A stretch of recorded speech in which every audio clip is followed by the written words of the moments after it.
This is the Dental Up Podcast, your daily source for insights from dentists and leaders in the industry. Brought to you by Keating Dental Lab, a full-service, award-winning dental lab that is here to add value to your dental practice. With high-quality restorations, friendly, reliable service, the best products and prices, come experience the Keating difference. Visit KeatingDentalLab.com for details. Welcome back to the Dental Up Podcast. I'm Bob Brandon, your host and the general manager here at Keating Dental Lab. Well, we survived another week. Can't really say as much is true for the Russian army. They are vacating territory, and it's got to be a good feeling for the people of Ukraine. And it looks like the railway strike was averted because we all really needed another supply chain issue right now. And the state of California is suing Amazon, so higher prices will more than likely appear in your cart in order to fight this in court. So thanks a lot, Newsom. Today's guest is an icon in the dental community of Boston. She owns two offices, one in Newton and the other in Brighton, and she's been both a faculty instructor at the Boston University School of Dentistry and the Harvard School of Dental Medicine. She's a wonderful clinician, extremely talented and caring, and I've been so fortunate to have known her for almost 20 years. Please welcome to the Dental Up Podcast, Dr. Nazila Bidabadi. Good afternoon, Dr. Bidabadi, and thank you so much for your time. I know you're currently in between patients. Thanks for joining us on the Dental Up Podcast. Absolutely. My pleasure. Awesome. So let's start at the beginning of your dental journey. Where'd you go to school and what year did you graduate? I went to Boston University, Henry M. Goldman School of Dentistry. I graduated 1987, and I started my own practice as soon as my board results came in. I was going to say that is very difficult, and now that transitioned to two offices. When did you open the second office?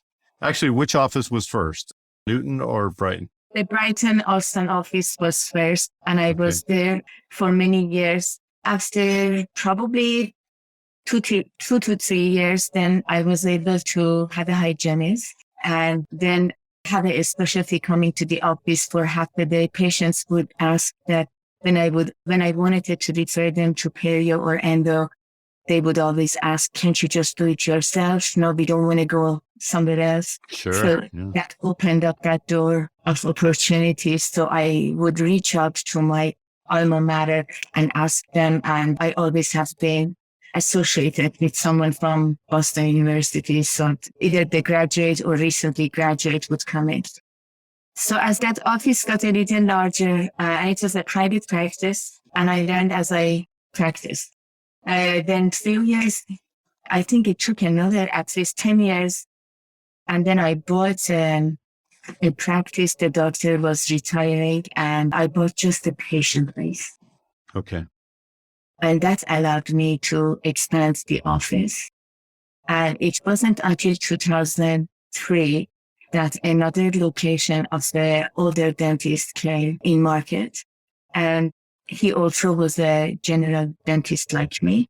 And he wanted to sell his practice. So I had the opportunity to purchase. And that was the Newton. That was the Newton office. Okay. Yeah. Right. Yes. And that was a very old practice. Then established, and the doctor sort of had planned to sell it for some time. And unfortunately, when they go to that mode, then they don't do anything to the office. Right.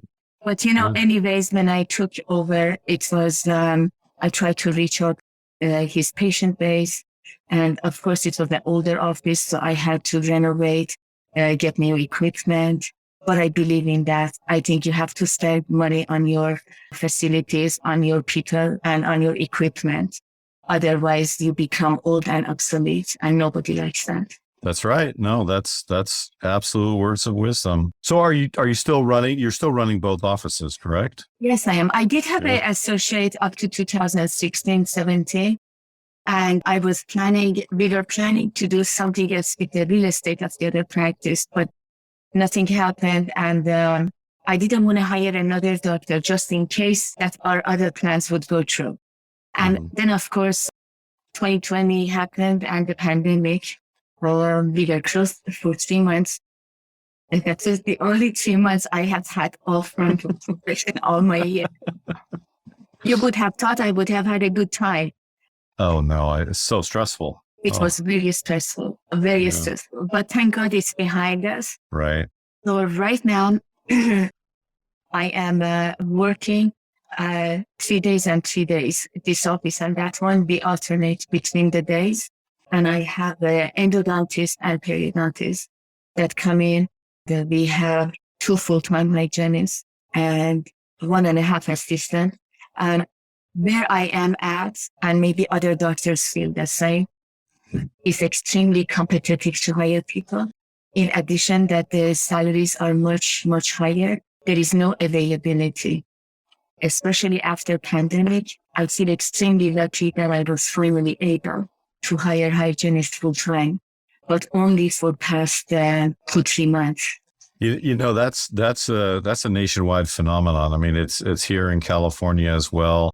Many dentists and dental providers are just finding hard time with the staff. And I was speaking earlier this morning with a dentist that's in Boston, downtown Boston in the North End.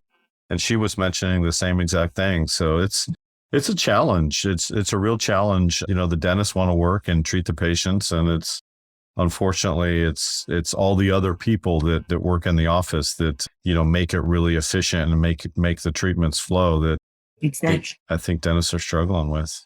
Very. And, you know, I don't know if I see the light at the end of the tunnel.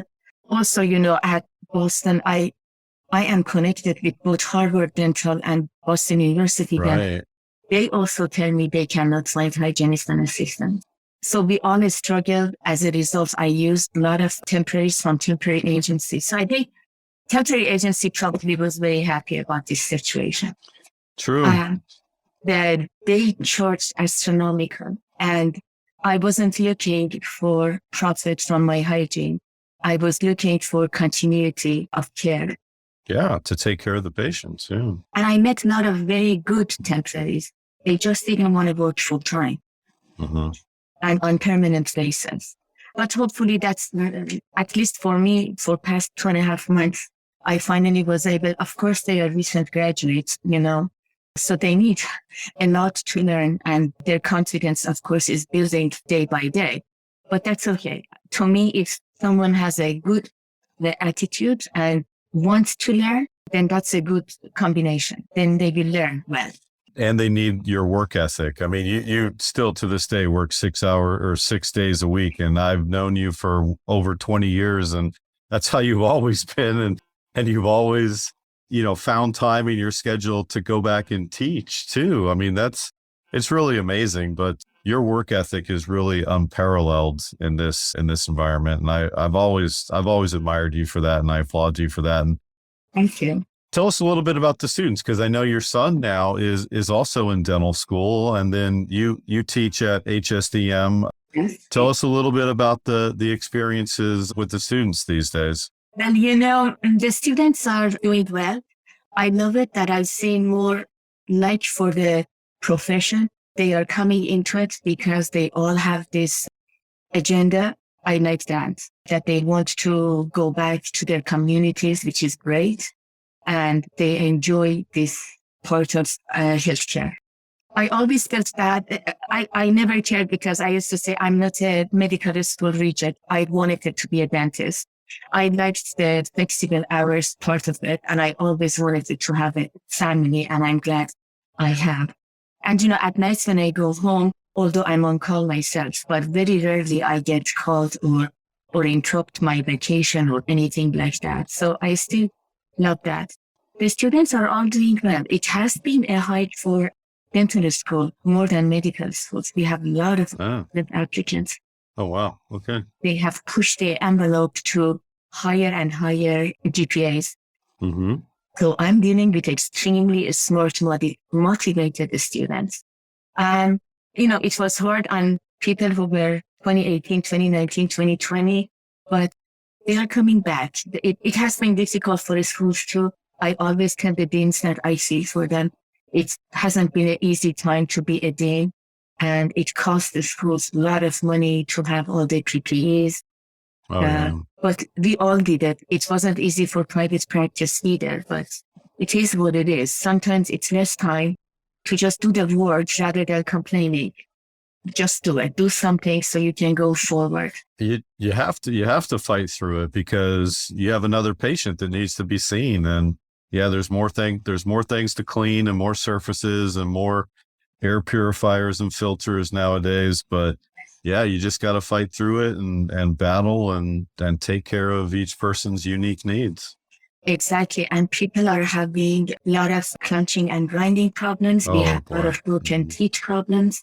So we're making, I have mouth guards. Like I have never made this many in a short period of time. I was just going to mention that to you, that we see so many scans from you for orthotics and night guards. And tell us how you adopted the technology and this workflow into your practice. I was approached by Invisalign people since I do Invisalign, and they wanted to, I know about the scanners, but they said this one, you just have to see it, that you can do your crown and bridge with it. And I have to be honest that I was skeptical. I said, well, I don't know. I like the old fashioned way, but they brought it in. Because you used Improgum for over 20 years. Yes. Right? Yes. And the older you get, you become more comfortable in your comfort zone. You sometimes, unfortunately, don't even let other people tell you as what the new technology can do for you. But iTero has been the best thing I did. And of course, I had to buy two because of the information. Right. That's another problem. Yeah. And what motivated me was that patients were so impressed. I never expected that kind of reaction from them. They were looking at it. They thought it is so interesting, how wonderful it is, how fast it is. The turnaround of coronal bridge with scanning is much less than the old-fashioned way. Right. The mouth guards, and we can show them all the things in the mouth that we saw, and we would tell them, but nothing is better than seeing it yourself. Right. So that has been a fantastic addition. It took, I'm sure, a few months for the becoming really proficient and not waste time and all that. But right now, I can scan very quickly, very efficiently for most parts. So it's been working very well. And they're great, very high quality scans. We see margins and all the features of the prep perfectly well, and it's fantastic. Yeah, we're able to do the restorations in 3 days. And night guards. We usually print a model and then make the appliance on it. But yeah, we're getting those back to you in 4 to 5 days too. But wow, and I know you have to run. I know we're at the deadline right now because you have another patient in your chair. But I just want to thank you for being such a wonderful customer and client of Keating Dental Lab for 20 years, and really for being our friend and mentor. And I know you're so kind with all the dental students, but you've been so kind and patient with all of us here at the lab as well. And I just want to thank you for that. My pleasure. Thank you. Thank you. Please give my best to Sean. I hope he's doing well as well. He is, absolutely. And I will most certainly relay that to him personally as well. Thank you so much, Dr. Bidabadi. Of course. Have a nice day. Thank you. You too. Take care. Bye-bye. Bye-bye. Thank you for listening to the Dental Up podcast, your daily source for insights from dentists and leaders in the industry. This episode is sponsored by Keating Dental Lab, here to add value to your dental practice. With high-quality restorations, friendly, reliable service, the best products and prices, come experience the Keating difference. Visit KeatingDentalLab.com for details.